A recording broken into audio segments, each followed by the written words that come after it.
Unit number 3 that is inter group behaviour.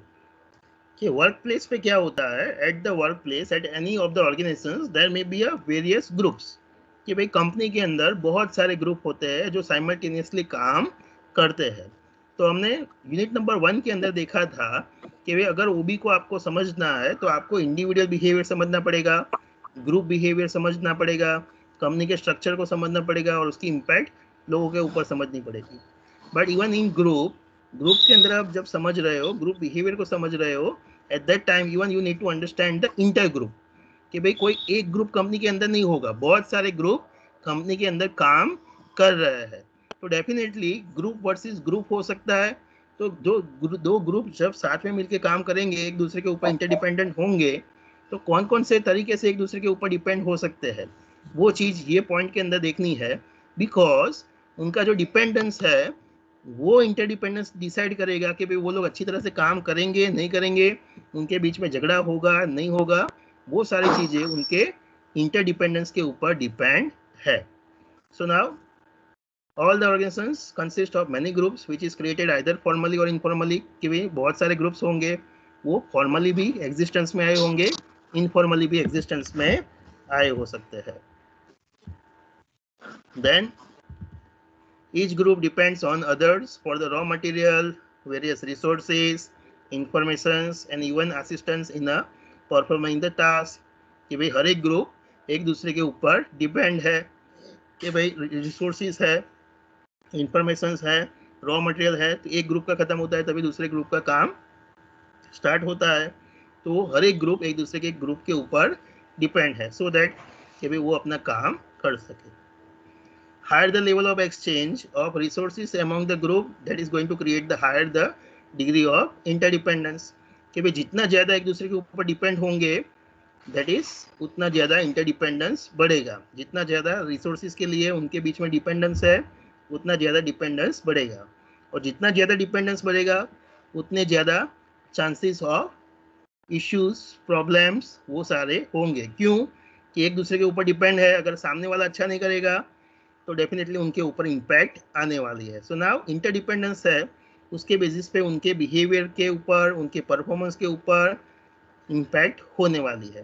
तो वो अच्छा काम करेंगे नहीं करेंगे, झगड़ा होगा नहीं होगा, कॉन्फ्लिक्ट अराइज हो सकता है नहीं हो सकता है, ये सारी चीज़ें वो कैसे एक दूसरे के ऊपर डिपेंड है, उसके ऊपर डिपेंडेंट है। सो नाउ सच डिपेंडेंस के एक दूसरे के ऊपर कैसे डिपेंड हो सकते हैं, वो हम 4 कैटेगरीज में डिवाइड कर सकते हैं। कि भाई वो ग्रुप एक दूसरे के साथ कैसे डिपेंडेंट है। चलो वन बाय वन देखते हैं। The first interdependence is pooled interdependence, where the group that relies on each others only because of belongings to the same parent organisations have pooled interdependence. ये क्या हो सकता है कि for example there is a one manufacturing department. तो manufacturing department के अंदर now we have product lines P1, P2, P3। Product 1 चल रही है, यहाँ पे प्रोडक्ट 2 चल रही है, यहाँ पे प्रोडक्ट 3 का प्रोडक्शन चल रहा है। सो नाउ मैन्युफैक्चरिंग डिपार्टमेंट है, वो उनका पेरेंट हो गया। वो डिसाइड करेगा कि भाई कौन सी प्रोडक्ट लाइन के लिए कितने एम्प्लॉयज जाएंगे, कितने रिसोर्सेज लगेगा, कहाँ पे कितना पैसा स्पेंड होगा।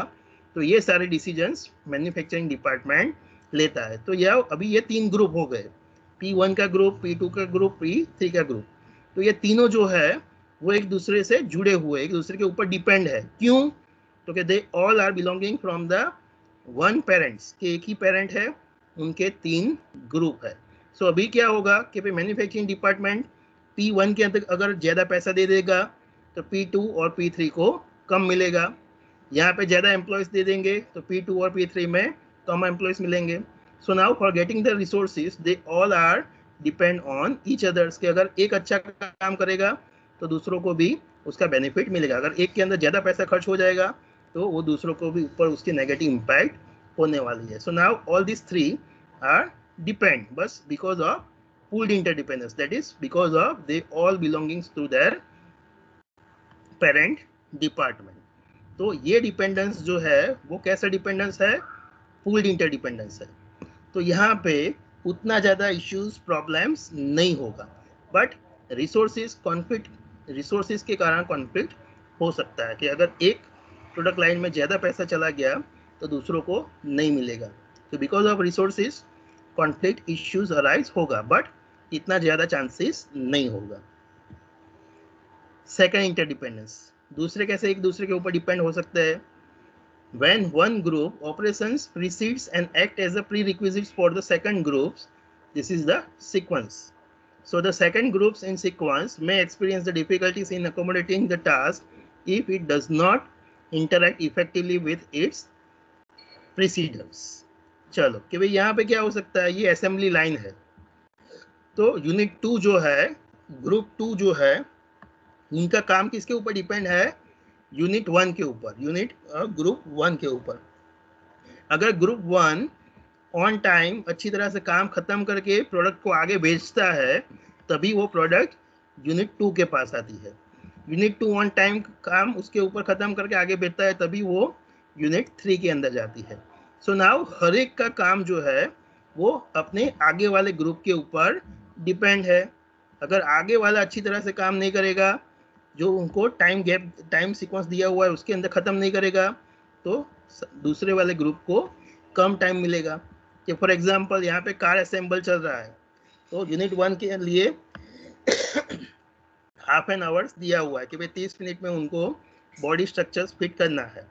तो अगर वो 30 मिनट के अंदर नहीं करेंगे तो डेफिनेटली यूनिट 2 का जो काम है, आगे का काम, कि भाई कार अगर बॉडी फिक्स हो गई है तो उनको डोर फिट करना है, सीट्स फिट करनी है, तो उनके लिए भी उनको आधा ही घंटा मिलता है। तो अगर ये 30 मिनट की जगह पे 40 मिनट ले लेगा तो उनको अभी 20 मिनट्स ही मिलेगी। क्यों? तो कि भाई उसके बाद आगे जाने देना है। तो हर एक का टाइम सीक्वेंस फिक्स हो जाएगा। तो अगर ग्रुप 1 का परफॉर्मेंस सामने वाले ग्रुप के ऊपर डिपेंड है। क्यों? बिकॉज ऑफ सिक्वेंशियल इंटरडिपेंडेंस, कि भाई एक दूसरे से वो लोग जुड़े हुए हैं काम के कारण।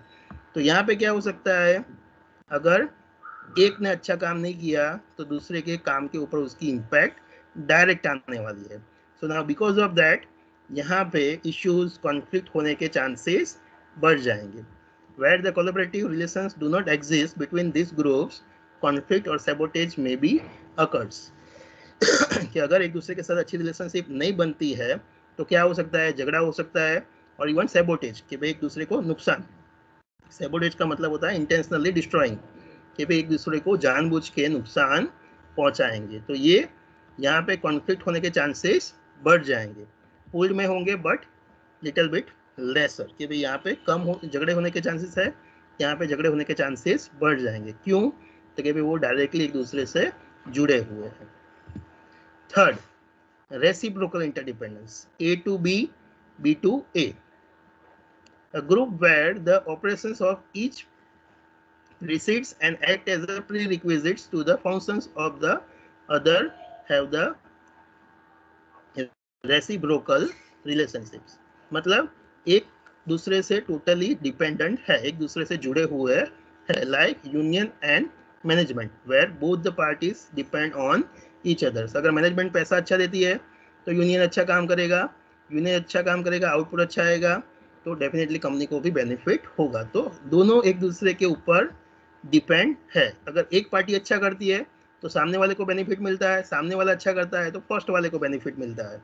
सो in that way both the parties are reciprocal. अगर एक बंद कर देगा, काम अच्छा नहीं करेगा, तो डेफिनेटली सामने वाले पे उसकी इम्पैक्ट आएगी। वो काम करना बंद कर देगा तो फर्स्ट वाले को उसकी इम्पैक्ट आएगी।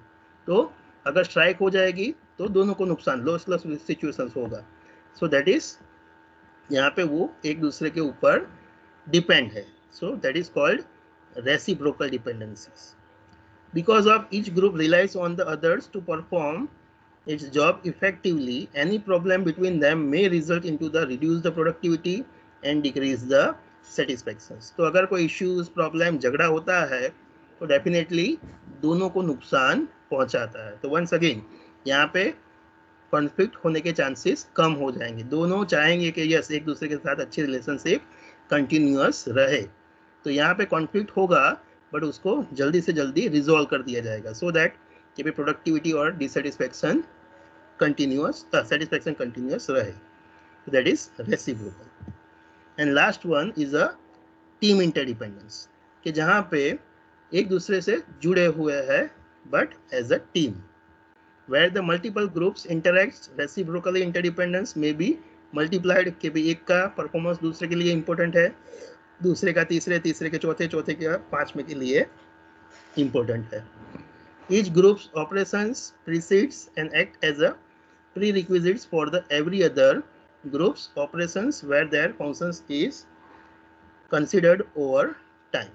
For example, various department like sales, advertising, marketing, research in the marketing कि भाई मार्केटिंग रिसर्च डिपार्टमेंट है तो वो मार्केट में जाएगा, रिसर्च करेगा कि भाई कस्टमर्स की रिक्वायरमेंट क्या है, वो ऑब्जर्व करेगा। बेस्ड ऑन दैट प्रोडक्शन वाले को बोलेगा, प्रोडक्शन वाला उसके बेसिस पे प्रोडक्ट प्रोड्यूस करेगा, सेल्स वाले को देगा, सेल्स वाला मार्केट में जाके सेल्स करेगा, एडवर्टाइजमेंट वाला मार्केट में जाके एडवर्टाइजमेंट करेगा, सो दैट अल्टीमेटली वो कंपनी को प्रॉफिट मिलेगा। तो अगर एक बंदा, एक ग्रुप अच्छा काम करता है, एक डिपार्टमेंट अच्छा काम करता है, तो बाकी के हर एक डिपार्टमेंट को उसका बेनिफिट मिलेगा।